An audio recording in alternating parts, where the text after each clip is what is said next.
आहार विहार का जीवन में बड़ा महत्वपूर्ण स्थान है। आप खाने पीने का तरीका अगर सुधार ले और खाने पीने की चीजों में सुधार कर ले और उसकी मात्रा थोड़ा कम कर ले और चबा चबा कर भोजन करें और साथ में शाकाहारी सुपाच्य भोजन करें तो आपका शरीर स्वस्थ रहेगा। और शरीर अगर स्वस्थ है तो आपका मन भी खुश रहेगा। जिनके शरीर में कमर दर्द हो रहा है, घुटना दर्द हो रहा है, अभी यहां बैठे हैं, और जिनके पांव में दर्द है या सिर में दर्द है या आंख में हल्का हल्का दर्द है, तो उनका आधा मन तो दर्द में लगा रहता है। बहुत प्रेम है तो बैठे हैं बेचारे, फिर कहीं ये आसन बदलते कहीं वो आसन बदलते, लेकिन दर्द है। और महिलाओं के शरीर में तो पूरा पूरा ज्यादातर दर्द होता है और मीठा मीठा दर्द होता है, बिल्कुल शक्कर जैसा मीठा। और कितनी महिलाएं गीत भी गाती हैं, दर्द मोरे नस नस में, पूरा दर्द है। क्यों दर्द है? जब आपके दर्द होने लगे शरीर में, जो ज्यादा आराम करते हैं उनके शरीर में दर्द मीठा मीठा शुरू होता है। जिनके शरीर में धूप नहीं लगती है उनके शरीर में मीठा मीठा दर्द होने लगता है। और जो लोग मीठा ज्यादा खाते हैं उनके शरीर भी मीठा ही दर्द शुरू होता है। इसलिए मीठा भी कम थोड़ा कीजिए, थोड़ा खाइए। भोजन के बाद एक पीस खा लीजिए, वो एक पीस मीठा पूरे भोजन को हजम करने में मदद करेगा। एक पीस। एक सांसद कह रहा था, मैं तो 1 किलो रसगुल्ला खा जाता। तो मैंने कहा रिजल्ट क्या हुआ? बोले शुगर है 10 साल से। और क्या हुआ? तो मैंने कहा अब? बोले अब भी आधा किलो खा जाता। तो हमने कहा तो शुगर है? बोले शुगर है, उसका गोली खा लेता और फिर मीठा खा लेता। बोले मीठा छूटता नहीं। मैंने कहा आपका इतना सुंदर शरीर है, मीठा पर थोड़ा कंट्रोल कीजिए। बहुत बड़ी बात है। आपको खाने पीने में जो चीजें नुकसान करती हों उन पर कंट्रोल कीजिए। कृष्ण कहते हैं स्वाद के लिए मत खाइए, अपने स्वास्थ्य को देखकर खाइए। क्योंकि कुछ ऐसी चीजें हैं जिनको तुम खा लेते हो, उसके 1 घंटे बाद तुमको लगता है हम कुछ बीमार हो गए, थोड़ा तकलीफ लगने लगती। शाम को मूली मत खाइए, शाम को टमाटर मत खाइए, शाम को टमाटर की चटनी मत खाइए, टमाटर की चटनी। और शाम को खट्टी चीजें कढ़ी मत खाइए। और शाम को फल भी रात में मत लीजिए, क्योंकि फल सब ठंडे होते हैं।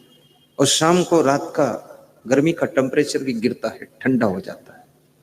शाम को चावल भी अवॉइड कीजिए। शाम को भोजन आधा पेट लीजिए। और भोजन खाने के बाद पानी मत पीजिए, 1 घंटे बाद पीजिए। भोजन खाने के बाद तुरंत लेटिए मत, थोड़ा सा 10 मिनट हर रोज टहले। शाम को खाने के बाद थोड़ा 10 मिनट घूम लीजिए। 10 मिनट कुर्सी पर बैठ करके अपने परिवार से मिल लीजिए, बातें कर लीजिए, हंस लीजिए, थोड़ा ठहाका लगा दीजिए। आपने घोड़े को देखा होगा, घोड़ा जब खाता है, खाते खाते बीच बीच करता है फुर फुर फुर करता है, जो खाता है वो सब हुर्र हो जाता है, हजम हो जाता है। यानी खाने के बाद थोड़ा हंसो भी।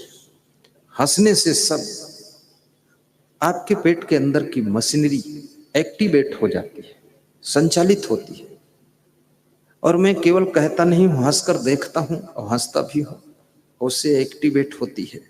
और हंसने से बुद्धि भी तेज होती है, बुद्धि का स्मरण बढ़ता है। आपको अगर बुद्धिमान बनना है थोड़ा हंसना पड़ेगा, और आपको बुद्धू बनना है तो गुम्म सुम्म बैठना पड़ेगा। गुम्म सुम्म बैठो। जो बच्चे बचपन में गुम्म सुम्म ज्यादा रहते ना, गुम्म सुम्म समझते हो, चुपचाप बैठे हैं, ऐसे बैठे हैं जैसे माटी का धौंधा बैठा है। उनकी उम्र जब बढ़ती है तो ज्यादा इंटेलिजेंस नहीं होते। और जो बच्चे बचपन से बहुत एक्टिवेट है, चंचल है, इधर भागता उधर भागता है, एक दो लोग उसको दिन भर पकड़ने के लिए ड्यूटी में रहते, नहीं छत से कूद जाए, कहीं गिर जाए, बाल्टी में गिर जाए, चूल्हे में घुस जाए। वो बच्चा बहुत इंटेलिजेंस है, बहुत बुद्धिमान है, वो चुप नहीं बैठेगा। और माता पिता चंचल बच्चे से परेशान हो जाते हैं। कभी कभी मेरे से कहते हैं ये तो बहुत शैतान है, इसको कुछ करो। तो इसको क्या करूं मैं, बुद्धू बना दूं क्या? पहले कहते थे बुद्धिमान पैदा हो, अब कहते फिर कुछ करो, तो अगली बार चलो मूर्ख पैदा हो जाएगा। स्वामी विवेकानंद का नाम आपने सुना होगा। भारत के संतों में विवेकानंद का नाम बड़े सम्मान के साथ लिया जाता है। अंतरराष्ट्रीय संत थे वह। भारत देश के साथ साथ अमेरिका आदि विभिन्न देशों में जाकर के भारतीय संस्कृति का, ज्ञान का प्रचार प्रसार किया था।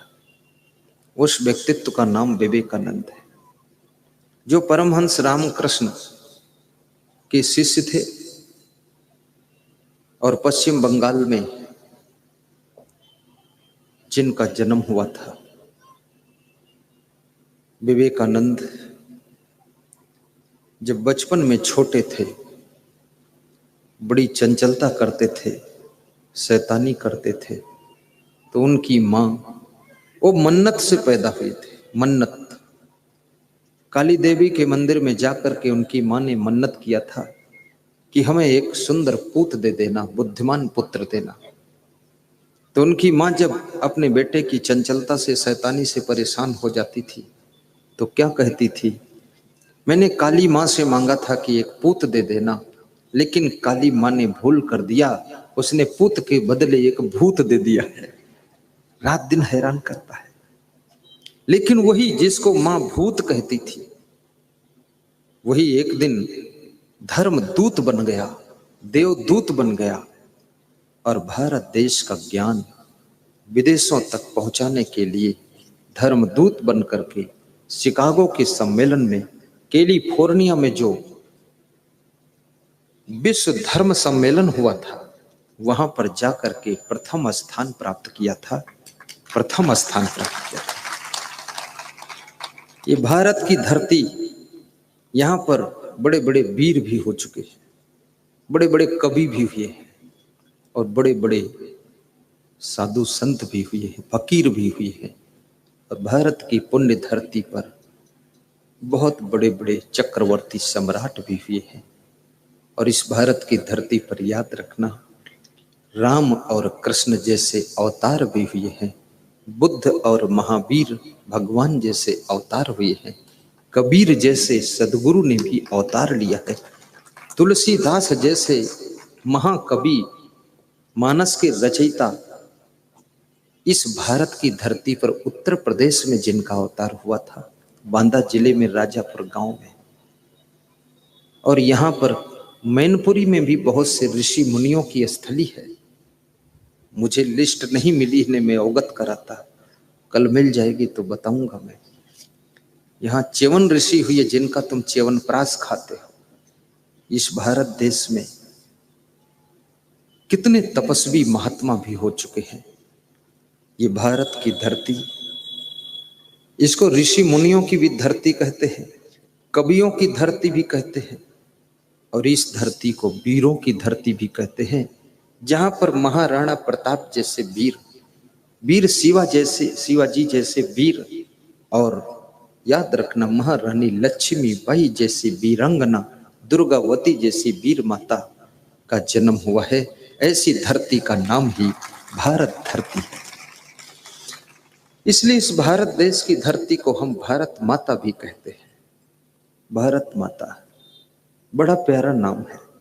विश्व में बहुत से देश हैं, लेकिन किसी देशवासियों ने अपने देश को माता की संज्ञा नहीं दिया है।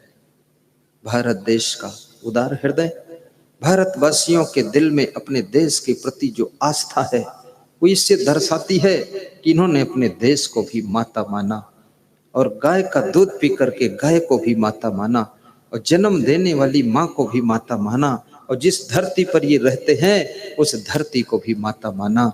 ये धन्य है भारत के वासी जिन्होंने कितनों को माता माना।